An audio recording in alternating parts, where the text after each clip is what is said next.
mom always tells me I should date a Midwestern boy because they're really sweet and honest. Oh, really? Well, tell your mom to go fuck herself.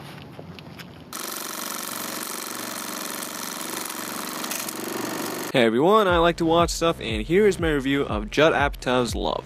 Love is a new Netflix original comedy brought to you by rom-com juggernaut Judd Apatow, and stars Gillian Jacobs, who plays the role of Mickey, and Paul Rust, who plays Gus. The series follows the nerdy, cringe humor-inducing aspiring writer Gus, and the emotionally adrift radio show producer Mickey. The pair, in somewhat of a rom-com fashion, weave in and out of each other's company, all in the hope that they find some sort of salvation in each other. The catalyst for the show's more dramatic components comes from this very relationship, as we see the unlikely pair soar and fall due to the flaws of one another. While the show is titled Love and totes itself as some sort of anti-rom-com, the word love is a double or quadruple entendre. Allow me to explain. One of the central conflicts in the show is the love of drugs or the addiction for it, which the show does a surprisingly amazing job of portraying, all thanks to the Gillian Jacobs' repulsive yet alluring performance. Speaking about Jacobs, our main leads are not nice people and are sometimes straight up uncomfortable to watch. They are flawed and quirky individuals seeking some sort of validation in each other,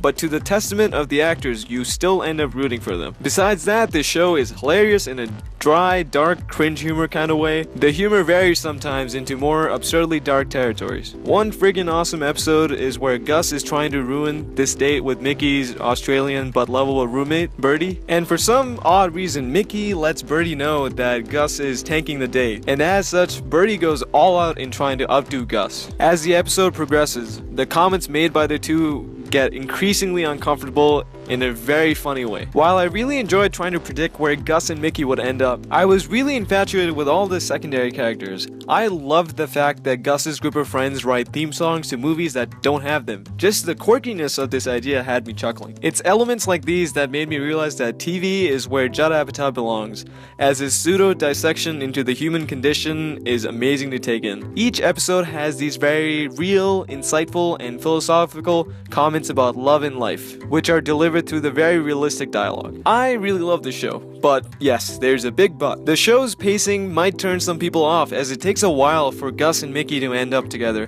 and even now, as I've binged on the entire series, I'm not entirely sure what direction the show was really headed towards. Is Apatow asserting that love is a futile goal for two individuals to try to achieve? But that can't be it, as the show falls towards its rom-com tendencies by the final episode. Is this a show that is providing commentary towards topics like sexual and drug addiction and overcoming that? These are all great questions that will hopefully be answered in season 2 of the show, as Netflix was so invested in this show that they ordered 12 more episodes for the next season. Ultimately, Love is a love-hate show, which is definitely binge-worthy, and I rate it 7 out of 10. So internet, do you want Gus and Mickey to end up together? Comment below and let me know. I am really excited for season 2. Oh, and be sure to subscribe if you want to see a spoiler-filled review of the series.